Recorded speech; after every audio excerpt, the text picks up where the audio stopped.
ਧੋਖਾ ਹਰ ਪਾਸੇ ਦਿਲਾਂ ਵਿੱਚ ਚੋਰ ਰੱਖਦੇ ਨੇ ਬੁਲੀਆਂ ਤੇ ਝੂਠੇ ਹਾਸੇ। ओरिजिनल नाम क्या है? आमिर शरीफ।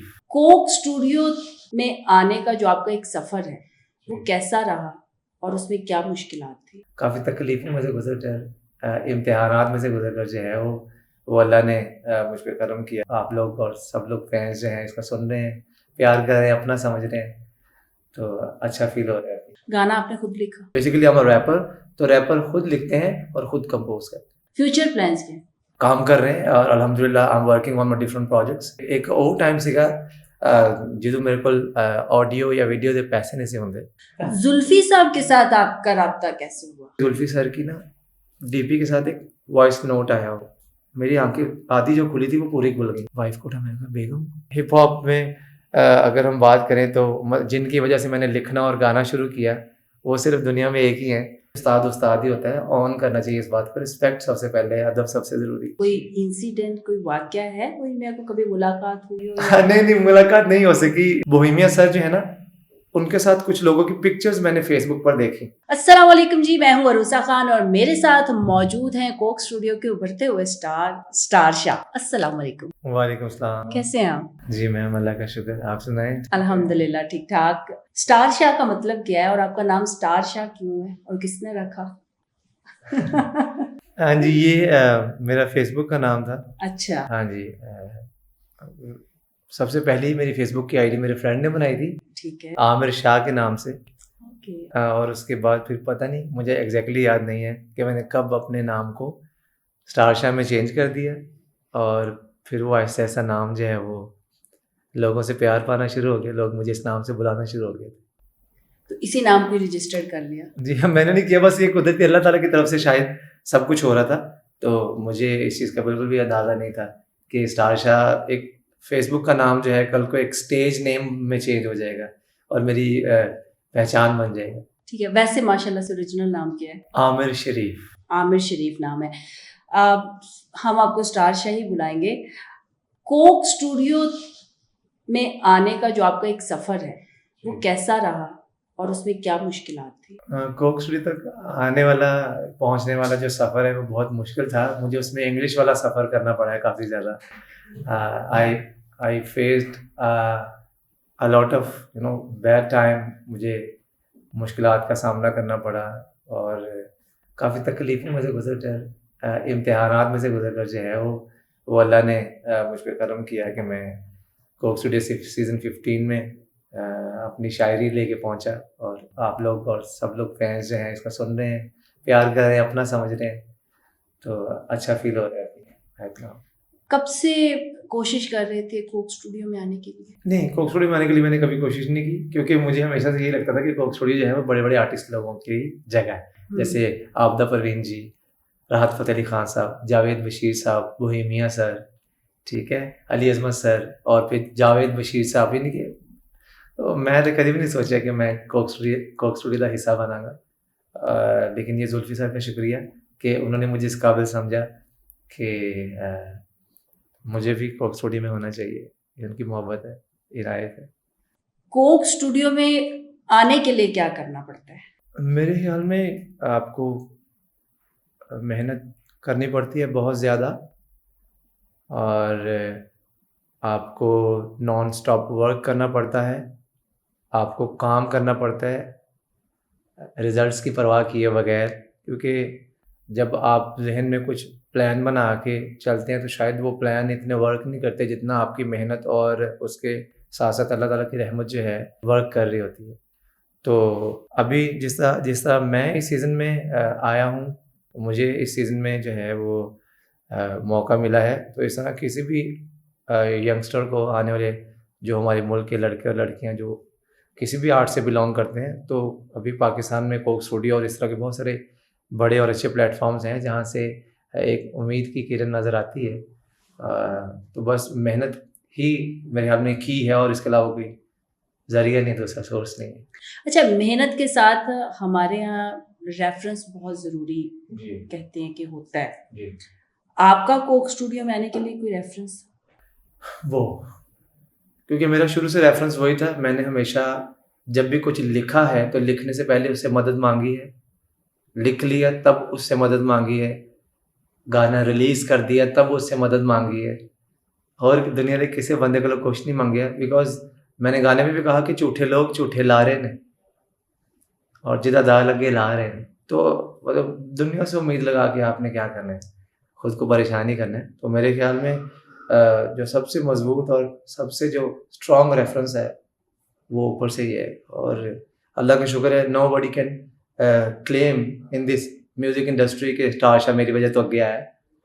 इफ़ आई एम हेयर तो उसमें अल्लाह की रहमत है, उसकी करम नवाजी है कि मुझे कोक स्टूडियो ने या जुल्फी सर ने खुद अप्रोच किया, जो कि मेरे लिए ऑनर की बात है अल्हम्दुलिल्लाह। गाना आपने खुद लिखा? जी हाँ जी, क्योंकि जो रैपर होते हैं, because basically I am a rapper, तो रैपर खुद लिखते हैं और खुद कंपोज करते हैं, वर्ल्ड वाइड ऐसे ही है। तो क्या सोचा जब लिख रहे थे, या लिखने का जो आपके जहन में आया, कब आया, क्यों आया और किस वजह से आया? और ये तो मैम जब आप लाइफ गुजार रहे होते हैं तो आपको बहुत सारे लोगों से मिलना पड़ता है, उठना बैठना होता है, वास्ता होता है, यार दोस्त होते हैं, फैमिली होती है। फिर आप मेरे ख्याल में जो आर्टिस्ट है, जो लिरिसिस्ट है, जो पोएट है, वो बहुत ही सेंसिटिव इंसान है इस मुआशरे का।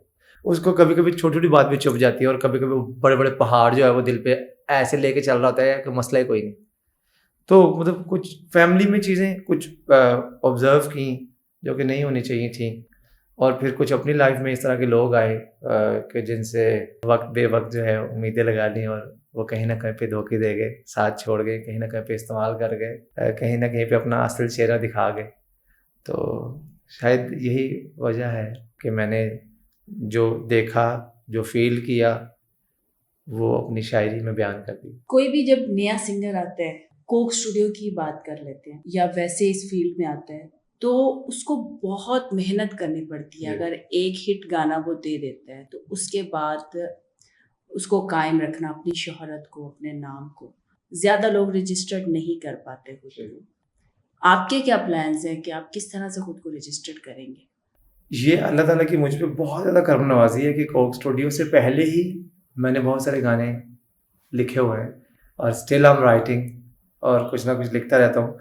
और जिस तरह मतलब मैंने तो जब ये 2 AM रिलीज़ हुआ, लोगों ने प्यार करना शुरू किया पूरी दुनिया से, और पड़ोसी मुल्क से ख़ास तौर पे बहुत ज़्यादा प्यार आया, अब भी आ रहा है। तो मतलब मेरे लिए तो एक शायरी थी जो मैंने छोटी मोटी अपने आप को टूटा फूटा सा शायर समझता हूँ। तो वो जो एक आम सी मेरी नज़र में शायरी है, वो इतनी ख़ास होगी मुझे नहीं पता था। तो अल्लाह का शुक्र है, मुझे लगता है कि मैं जो भी लिख रहा हूँ हमारे सुनने वाले उसके साथ कनेक्ट कर रहे हैं, और कहीं न कहीं पे वो ऑन करते हैं इस चीज़ को, और फ़ील करते हैं कि यार शायद ये हमारी कहीं बात कर रहा है। अब ये कोक स्टूडियो से पहले की भी बातें हैं कि when I was writing, I was releasing songs, तो लोग उनके साथ भी जुड़ रहे थे। तो मुझे ये पता है कि जब मेरा रिश्ता उसके साथ बहुत ही स्ट्रॉन्ग है, तो और मुझे यकीन भी उस पे है, उम्मीदें भी सारी उससे हैं, तो फिर वो दिलों में खुद ही डाल देता है। तो डरे पहले भी नहीं थे, डरे अब भी नहीं है। जो भी करेगा वही कर रहा है, वही संभालेगा आगे भी। फ्यूचर प्लान्स क्या? काम कर रहे हैं, और अल्हम्दुलिल्लाह I am working on my different projects, जो कि आपको बहुत जल्दी जो है वो देखने और सुनने को मिलेंगे अल्हम्दुलिल्लाह। मतलब एक और टाइम सीगा जो मेरे को ऑडियो या वीडियो के पैसे नहीं सी होंगे, लेकिन मैं उदों भी जोश और जुनून ना काम कर रहा सी। Now I got a team, an international team जो मेरी बैक पे है, और जो मुझे जो है ना वो आगे लेके चलेगी इंशाल्लाह, you will see soon. Concerts की ऑफर हो रही है? अल्लाह का शुक्र है। कहाँ कहाँ परफॉर्म कर रहे हैं? अभी जो है ये मेरी टीम जो है जो कॉन्सर्ट को लेके चीज़ें हैं, दे आर प्लानिंग, मतलब पाकिस्तान से और इंटरनेशनली भी जो है वो कॉन्सर्ट के लिए चल रही हैं बातें। तो आई एम हैप्पी कि अच्छा मतलब पहले इतने परफॉर्म करते थे, हम लाइक अल्लाह ने इस काबिल बना दिया कि दुनिया से जो है वो लोग अप्रोच कर रहे हैं, और अब मज़ा आने वाला है। मैं तो बहुत एक्साइटेड और खुश हूँ। अच्छा, ज़िशान अली के साथ आपने क्यों गाया? और उनका भी ये फर्स्ट कोक स्टूडियो था, इससे जी। पहले वो नेस्कैफे में गा चुके हैं। जी। तो उनके साथ ही क्यों गाया? कोई ताल्लुक है उनके साथ, कोई रिलेशन है, या वैसे आप दोस्त हैं? नहीं, ज़िशान भाई, ऑनेस्टली स्पीकिंग, ज़िशान भाई को जो है मैं सीज़न से पहले इतना नहीं जानता था। अच्छा। हाँ जी। वो जब मैं जुल्फी सर के साथ उनके घर पे मिलने के लिए गया था पहली दफ़ा, तो तकरीबन जुल्फी सर के घर में दूसरी या तीसरी मुलाकात में मेरी ज़ीशान भाई से मुलाकात हुई थी। और उससे पहले वो मुझे नहीं पता था। जब मेरी जुल्फी सर से मीटिंग हुई तो उसके 1-2 दिन के बाद मुझे फॉलो आया पहली दफ़ा ब्लू टिक वाले किसी अकाउंट का। अच्छा इंस्टाग्राम पे। और मैं देखा ब्लू टिक का किसी आर्टिस्ट ने मैंने फॉलो किया है, हुज ही। मैं देखा तो ज़ीशान अली भाई थे। तब तक मुझे पता नहीं था कि हुज ही और वगैरह वगैरह। वो जब मैं जुल्फी सर के घर में गया तो जब उनसे सुना कि साशा तुम्हारे वाले ना इस पार्ट में मैंने एक और आर्टिस्ट को ऐड किया है, तो उसकी आवाज़ में ना तुम्हें अगले वाला पार्ट सुनाता हूँ। तो उन्होंने मुझे सुनाया। तो जब उन्होंने मुझे सुनाया तो मैं हैरान हूँ। मैंने कहा सर जी ये तो बहुत ही सुरीले और बड़े और मंझे कलाकार लग रहे हैं मुझे, क्योंकि इनकी आवाज़ बहुत पावरफुल है। तो उन्होंने बताया कि ये ज़ीशान अली है। तब मैंने फ़ौरन दिन में मैं कहा अच्छा मैंने उनको दिखाया। मैं कहा सर ये वाले हैं? कहते हाँ जी ये। तो उसकी अगली मीटिंग में फिर ज़ीशान भाई से मेरी मुलाकात हुई और फिर इतने हम्बल, इतने नाइस इंसान, स्वीट इंसान और उस्ताद बंदे हैं। मैंने उनके साथ पहली मुलाकात में बहुत कुछ सीखा और जब भी मैं उनसे मिलता हूँ तो उनसे सीखने को और ब्लेसिंग्स मिलती हैं बहुत ज़्यादा, क्योंकि मेरे ख्याल में मुझसे ज़्यादा धोखे लगता है उन्होंने खाए हुए हैं या मुझसे ज़्यादा तजर्बा शायद मुआशरे में रहने का एज ए आर्टिस्ट शायद उनका ज़्यादा है। तो मुझे बताते होते हैं कि यार इस तरह नहीं, इस तरह लाइफ में गुजारना चाहिए था। तो बड़ी खूबसूरत हस्ती हैं वो और उनके साथ काम करके बहुत अच्छा लगा। उनके साथ काम मैं खुद नहीं चाह रहा था या मुझे नहीं कहा गया, बल्कि जुल्फी सर ने खुद उनको ऐड ऑन किया इस ट्रैक में। और उनका इस गाने में आना शायद ये जुल्फी सर जानते होंगे, क्योंकि वो बहुत दूरंदेश इंसान है। उनकी नज़र जो है ना वो दूर की बहुत जो है वो मैं समझता हूँ कि काम करती है। और हमारे दोनों के जो पार्ट्स में कॉन्ट्राडिक्शन है, मैं जैसे कह रहा हूँ कि धोखा हर पासे, वो कहते हैं यार पहले जो तो दुनिया चाहे इंसान सी ते प्यार तो इलावा ਉਹਦੇ ਕੋਲ कोई हो ना सामान सी। नो तो हम दोनों की बातों में कॉन्फ्लिक्ट है खूबसूरत सा। एक जो है ना वो कॉन्ट्राडिक्ट चल रहा है और जो है ना कन्वर्सेशन में फ़र्क है। मैं आजकल के प्यार को कह रहा हूँ और वो पुराने प्यार का जिक्र कर रहे हैं। तो ये जुल्फी सर ने जो कॉम्बिनेशन बना दिया ज़ीशान भाई के साथ, वो इतना मैजिकल होगा मैं सोचा भी नहीं। जुल्फी साहब के साथ आपका राब्ता कैसे हुआ? हाँ, ये एक खूबसूरत सुबह थी। आज से कोई 1.5 साल पहले की बात है। मैं सो रहा था, मेरी फैमिली भी, बेटा भी, वाइफ भी सो रहे थे। तो मैं उठा हूँ सुबह तकरीबन 9-10 बजे का टाइम होगा, सर्दियाँ थी, मुझे अच्छी तरह याद है। तो मैं फ़ोन पड़ा हुआ था साइड टेबल पे, तो मैं पानी पीने के लिए गिलास पकड़ा, पानी पिया, रख के मैंने फ़ोन उठाया रैंडमली, जैसे हम सुबह उठ के अपना फ़ोन ढूंढते और चेक करते हैं उसको। तो मैंने जैसे ही फ़ोन पकड़ा तो मैं उसको ऐसे करके ना खोला है उसको कि व्हाट्सएप देखता हूँ, कोई कमेंट देखता हूँ किसी फैन।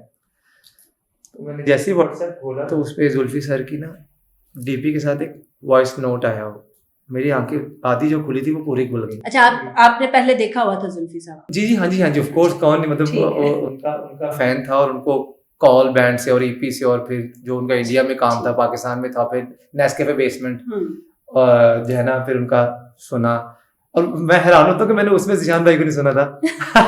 उसकी वजह ये थी कि मेरा एक दोस्त था, वो नेस्कैफे बेसमेंट में आया था, तो मुझे नेस्कैफे बेसमेंट का भी दोस्त से पता चला था कि जब वो उसमें नेस्कैफे बेसमेंट में परफॉर्म करने के लिए आया, उसका गाना बहुत अच्छा था।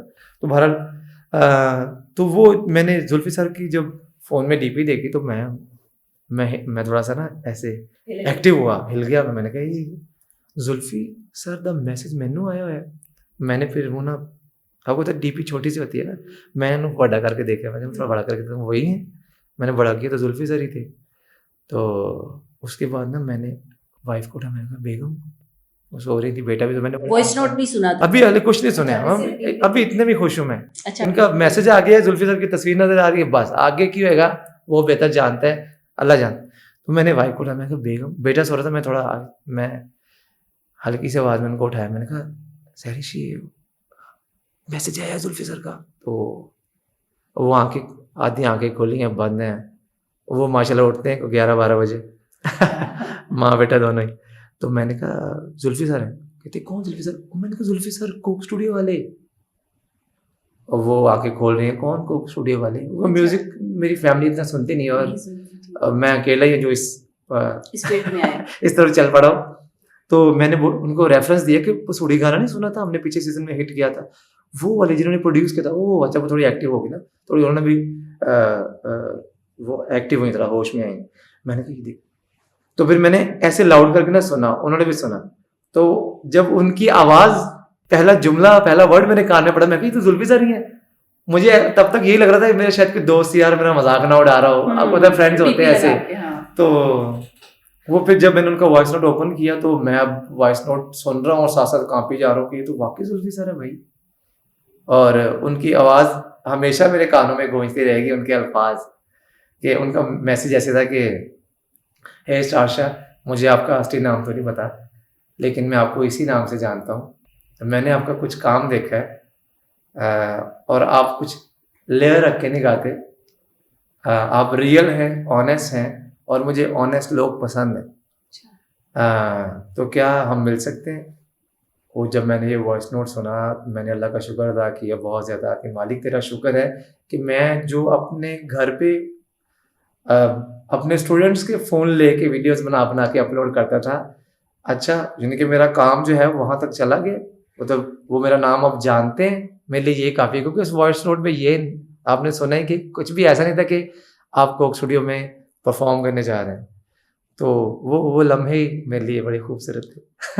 सिंगिंग में उस्ताद किसको मानते हैं और हिप हॉप में किसको सुनते हैं? सिंगिंग में तो मतलब बहुत ज़्यादा लोग हैं जिनको मैं उस्ताद मानता हूँ। जैसे हमारे पाकिस्तान से हमारी बहुत ही सीनियर, अल्लाह उनको जन्नत नसीब करे, मैडम नूरजहां जी, नुसरत फ़तेह अली खान साहब, और इस तरह के बहुत सारे जो आर्टिस्ट यहाँ से, फिर इंडिया से सोनू निगम जी, उदित जी, अलका जी, फिर श्रेया जी, फिर अब अरिजीत आ गए। तो और फिर हिप हॉप में अगर हम बात करें तो जिनकी वजह से मैंने लिखना और गाना शुरू किया, वो सिर्फ दुनिया में एक ही हैं, sir Bohemia, the king of hip hop, the Pioneer of hip hop.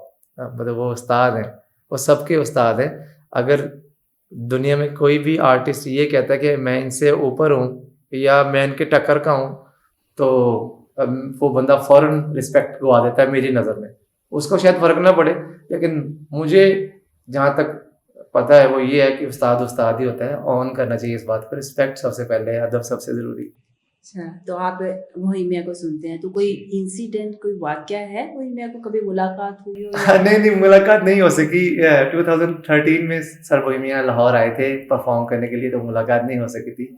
मुझे लगता था कि किसी भी आर्टिस्ट को जिसको हम यूट्यूब पे और टीवी वगैरह पे देखते हैं तो उन्हें मिलना बहुत शौक है, but it is not like that कि आप आसानी से किसी भी आर्टिस्ट के साथ मिल सकते हैं।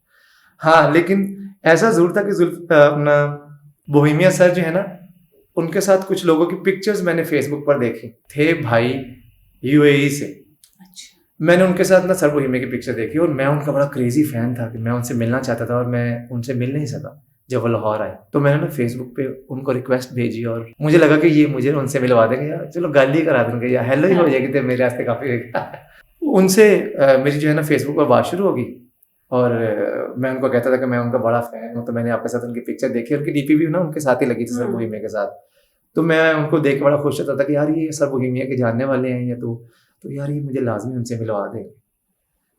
मैं अक्सर का फिर फेसबुक पे बात करते करते उनका नंबर लिया, फिर जब बात होनी शुरू की, देन उन्होंने कहा कि मैं पाकिस्तान आऊँगा ना तो फिर हम बैठेंगे, मिलेंगे और मैं ना तुम्हारा पैगाम बोहेमिया तक पहुँचाऊँगा। मेरे बड़े अच्छे दोस्त हैं और बड़ा प्यार करते हैं, तो डोंट वरी, मैं तुम्हारा जिक्र करूँगा। तो इसी खुशी में कि यार ये मुझे मिलवाएंगे या सर बोहेमिया के ये बहुत करीब हैं, तो मेरा उनके साथ अटैचमेंट ज़्यादा होती गई। एक टाइम आया वो पाकिस्तान आए, मैं उस टाइम अपने दोस्तों के साथ बैठ के पिज़्ज़ा वीज़ा खा रहा था, तो मुझे उनकी कॉल आती है कि हाँ भी स्टार शेफ़ किधर हो? मैंने बोला सर मैं अपने दोस्तों के साथ हूँ, आप हुक्म करें। तो वो कहते कि ना मैं आज फ्री हूँ, तो अगर तुमने मिलना है तो मुझे बताओ। मैं कहा सर मैं आता हूँ, प्लीज़ आप ऐसे ना कहें, आप सर बोहेमिया के दोस्त हैं या उनके करीबी हैं बहुत ज़्यादा, तो मुझे हुक्म करें, जितने तुसी कहोगे आई विल बी देयर। तो उन्होंने मुझे कहा कि पहली बात उन्होंने मुझसे ये कही बातें करने के बाद, अच्छा किस गाड़ी पे आ रहे हो, कैसे आओगे?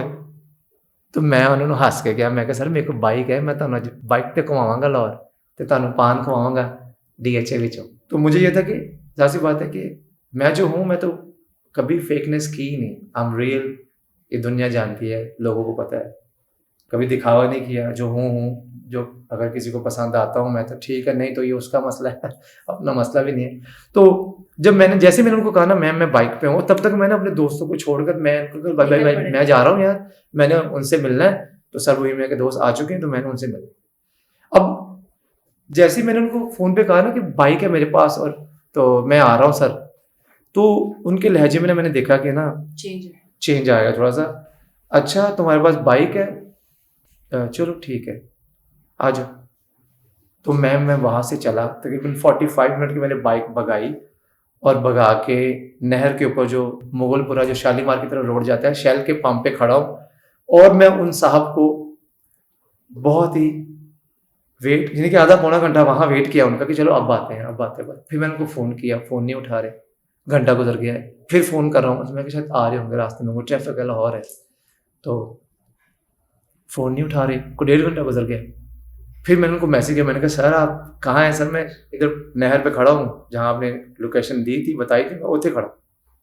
कोई रिप्लाई नहीं आ रहा। मैं फेसबुक पर मैसेज कर रहा हूँ कि शायद चलो वहाँ से रिसीव कर लें, कॉन्टैक्ट तो करें। 2 घंटे गुजर गए हैं। अब मुझे थोड़ा सा डिसअपॉइंटमेंट और जो है ना वो दिल टूटने वाली फीलिंग आ रही थी कि यार ये क्या कर रहे हैं, अगर मिलना है तो मुझे बताएं, नहीं मिलना तो मुझे तब भी बताएं, मैं चला जाऊँ। तीसरा घंटा शुरू हो गया, अब मुझे अपने ऊपर गुस्सा आना शुरू हो गया और फिर किस्मत पे भी गुस्सा आना शुरू हो गया कि अच्छा यार मतलब ऐसे भी होते हैं लोग, मतलब आप कम से कम एक टेक्स्ट कर दो कि ब्रदर आई एम बिजी, ਆਪਾਂ फिर मिलते हैं, लाइक हम फिर कभी मिल लेंगे, कुछ ना कुछ तो उनको कहना चाहिए। 3 घंटे गुजर गए हैं और मेरी बस हो गई, फ़ोन नहीं उठा रहे, मैसेज का जवाब नहीं दे रहे, फेसबुक पर जवाब नहीं दे रहे। तो मैंने उनको 3 घंटे के बाद एक मैसेज किया, मैंने कहा सर आपने अच्छा नहीं किया, और मैं आ गया। घर आया, मुलाकात नहीं हो सकी, हालांकि वो भूमि सर के सिर्फ डीपी थी उनके साथ और मुझे लगा कि यार ये उनसे मिलवा देंगे वगैरह, तो वो एक बड़ा तकलीफ दे मरहला था। और अब मज़े की बात है कि फिर उन साहब को मैंने अनफ्रेंड किया, फिर उन साहब के मेरी पिक्चर्स के ऊपर ना लाइक वाइक आए काफ़ी देर के बाद, तब तक मैं जो है ना मैंने कहा सर नहीं अब वक्त बदल गया हुआ है, हालात बदल गए हैं। सही हो गया। फैमिली बैकग्राउंड क्या है? By caste I am Syed, मेरे दादा परदादा पीर फकीर हैं, हाँ अबू भी। तो मैं अब वाहद बच्चा हूँ अपनी फैमिली का जो गाने बजाने की तरफ आ गया। हाँ जी, फैमिली से बहुत ज़्यादा मुखालफत, अपोजिशन और बहुत कुछ सुनने को मिला। इवन कि अम्मी अबू भी एक टाइम पर नहीं पसंद कर रहे थे क्योंकि अच्छा नहीं समझा जाता हमारे मुआशरे में गाना और गाने वाले दोनों को। और मैं फिर था भी सैयद फैमिली थी, तो वो एक ख़ानदानी प्रेशर और फिर सोशल प्रेशर के शामा दा मुंडा लाइक केड़े पासे टुर पिया, ऐसा ने चीज़ां सुनने को मिली। But with the passage of time जो मेरे अम्मी अबू थे और जो मेरी बहनें, फैमिली, भाई, उन्होंने समझा इस चीज़ को कि हाँ ठीक है, शायद हमें इस चीज़ को एक्सेप्ट करना चाहिए कि अल्लाह ने हमारे भाई को, बेटे को जो है ना वो लिखने और गाने की ताकत दी है, तो ये जब कुदरती है चीज़ तो फिर ठीक है, सपोर्ट करना चाहिए। ठीक है। पेरेंट्स, ज़ाहिर सी बात है जो मर्जी हालात हो जाए, एक टाइम पे आके पेरेंट्स सपोर्ट करते हैं आपको, अपने बच्चों को। मैरिड हैं आप, वाइफ का क्या रोल रहा? क्योंकि आपकी वाइफ एक हाउस वाइफ है, तो एक हाउस वाइफ के लिए कितनी मुश्किलात होती हैं अपने हस्बैंड को सपोर्ट करना है, अपने पार्टनर को सपोर्ट करना? मैं उनकी बहुत ज़्यादा रिस्पेक्ट अपनी वाइफ की इसलिए भी करता हूँ कि उन्होंने मुश्किल टाइम पे हमेशा मेरा साथ दिया, मतलब अल्लाह ने हमें जिस भी हालात में रखा उन्होंने सपोर्ट किया। अगर अच्छा वक्त था तो तब अच्छे वक्त में भी हम खुश थे, बुरा वक्त आया तो उन्होंने मुझे सपोर्ट किया। मतलब उन्होंने बहुत सारी जो रातें हैं, क्योंकि आपको पता है जो आर्टिस्ट हैं, जो राइटर हैं, म्यूजिशियंस हैं, वो आमतौर पर रात में स्टूडियोज़ में लॉक होके काम करते हैं। तो मतलब उन्होंने बहुत सारी रातें मेरा इंतज़ार किया है कि शायद मैं अब घर आऊँ, अब आऊँ, तो 2, 3, 4 बज जाते थे। कभी-कभी तो मैं स्टूडियो में सो जाता था जहाँ भी होता था। तो सुबह जाना तो मतलब नाराज़ हो जाना, कभी डाँट भी लेना कि आपने मुझे बताया तक नहीं। तो अ, बहुत ज़्यादा सपोर्ट रहा उनका, उनका शुक्रिया अदा करना चाहता हूँ आपके इस मीडियम के ज़रिए। और बहुत सारी जो है उनके साथ मेमोरीज़ अल्हम्दुलिल्लाह अच्छी हैं। बस मैं ये चाहता हूँ कि हमारा साथ ऐसे बना रहे और जो उन्होंने तब मुश्किल टाइम देखा है, जो मेरे बगैर उन्होंने वक़्त गुज़ारा है, तो शायद ये उनकी दुआओं और उनकी सपोर्ट की वजह ही है कि वो जो उन्होंने मुझे प्यार दिया वो शायद मुआशरे में और सोसाइटी में से होता हुआ मुझ तक वापस आ रहा है। तो जब आपने आपका कोक स्टूडियो के साथ जो है मोयू या जो भी आपका था डन हो गया आपका प्रोजेक्ट या आप कर रहे हैं, जब आपने ये खबर जाके अपनी वाइफ को सुनाई तब उनका क्या रिएक्शन? मतलब बहुत ज़्यादा खुश थी क्योंकि तब तक जो है ना उनको ये पता चल गया था कि कोक स्टूडियो क्या है और मैं उनको बता चुका था कि ये हमारे पाकिस्तान का बल्कि पूरी दुनिया का सबसे बड़ा प्लेटफॉर्म है। जो यहाँ पर आता है वो खुशनसीब ही होता है, अल्लाह ताला की तरफ से ही वो आता है और सिफारिशें वगैरह इसमें लगती नहीं है। क्योंकि मैंने तो अभी तक कोई सिफारिश नहीं देखा। जो भी कोक स्टूडियो में परफॉर्म कर रहे हैं तो वो जुल्फ़ी सर ने उसके अंदर कुछ ना कुछ देखा है, तभी वो इसमें काम कर रहे हैं। बहुत ज़्यादा खुश थीं और अब मुझे अच्छा लगता है अब जब वो घर बैठ के टीवी पे मुझे देखती हैं तो फ़ोन पे वीडियो बनाती हैं। जब भी मैं किसी टीवी चैनल पे जाता हूँ शो रिकॉर्ड होता है, तो मैं जब वापस आता हूँ मतलब ऑन एयर होता है तो जब मैं वापस आता हूँ तो वो मुझे फ़ोन पे वीडियोज़ दिखा रही थी कि मैं देख रही थी आपको और बड़ा खुश हो रही थी। और एक दिन मुझे जब मैं पहले दिन टीवी पे उनको नज़र आया तो वापस घर आया तो इतनी खुश एक्साइटेड कहती है आमिर मेरे तो रोंगटे खड़े हो गए जब मैं आपको टीवी पे देख रही थी। मैंने कहा चलें गॉड ब्लेस यू, ये आपके नसीब का, हमारे बेटे का और माँ-बाप की दुआएँ हैं, फैमिली की सपोर्ट है, तो शायद ये सब कुछ मिक्स हो के जाए। बेटे का जिक्र किया आपने, बेटे का क्या नाम है और बेटे को लेकर क्या प्लान्स हैं? मेरे बेटे का नाम अज़लान शाह है। अच्छा। जी, और मैं अपने बेटे से बहुत ज़्यादा प्यार करता हूँ, सब कुछ उसके लिए कर रहा हूँ और उसको लेके प्लान जो हैं प्लान मैंने बताया कि प्लान कभी बनाया नहीं है लेकिन उसके बारे में मैं अच्छा-अच्छा सोचता हूँ कि हाँ चूँकि वो बहुत शरारती है और मेरे गाने गा रहा होता है और हाँ जी, बहुत सारे गाने गा रहा होता है और नाच रहा होता है, कूद रहा होता है घर में, माशाल्लाह एक्टिव बहुत है। तो मतलब उसके बारे में सोचा यही है कि हाँ मेरे बेटे को जो है ना मैं वैसे ट्रीट नहीं करूँगा जिस तरह मुझे कन्विंस करना पड़ा अपने पेरेंट्स को कि अल्लाह ने मुझे लिखने और गाने की ताकत दी है, सलाहियत दी है, तो प्लीज़ मुझे सपोर्ट करें। तो एक टाइम लगा। तो अपने बेटे को लेके सिर्फ़ मैं इतने चाहता हूँ कि जब वो बड़ा हो तो मैं as a engineer, as a teacher, as a पढ़ा लिखा इंसान अपने बच्चे को असेस करूँगा कि मेरे बच्चे के अंदर अल्लाह ने क्या सलाहियत रखी है। मुझे नज़र आएगा कि मेरा बच्चा इस चीज़ की तरफ ज़्यादा इसकी टेंडेंसी है। ये फॉर एग्ज़ाम्पल वो क्रिकेट में इंटरेस्ट ले रहा है तो मैं उसको ये नहीं कहूँगा कि तुम सिंगिंग की तरफ आओ, मॉडलिंग की तरफ आओ, फुटबॉल की तरफ जाओ। तो जो वो बनना चाहता है, जिसके लिए अल्लाह ने उसको बना के भेजा है, तो मैं उसको वही करने दूँगा और उसकी खुशी में खुश रहना चाहता हूँ कि मेरा बेटा जो है वो प्रेशर में ना रहे और अगर जिस तरह सोसाइटी ने मुझे डील की है, तो मैं एज़ ए बाप, एज़ ए उस्ताद जो है उसको ट्रेन कर सकूँ कि वो ज़माने का सामना कर सके। लाहौर के रहने वाले हैं? नहीं, मेरा ताल्लुक ओकाड़ा शहर से है लेकिन पिछले 3 साल से मैं लाहौर में शिफ्ट हुआ हूँ फैमिली को लेके। अच्छा, माशाल्लाह से। जी। आखिर में हमें कुछ हमारे नाज़रीन को सुना के दिखाओ। जी, ज़रूर। ਧੋਖਾ ਹਰ ਪਾਸੇ ਦਿਲਾਂ ਵਿੱਚ ਚੋਰ ਰੱਖਦੇ ਨੇ ਬੁਲੀਆਂ ਤੇ ਝੂਠੇ ਹਾਸੇ ਹਾਏ ਧੋਖਾ ਹਰ ਪਾਸੇ ਦਿਲਾਂ ਵਿੱਚ ਚੋਰ ਰੱਖਦੇ ਨੇ ਬੁਲੀਆਂ ਤੇ ਝੂਠੇ ਹਾਸੇ ਲੋਕੀ थैंक यू। बहुत शुक्रिया, आपने अपना वक्त दिया। इजाज़त दीजिए, अल्लाह हाफ़िज़।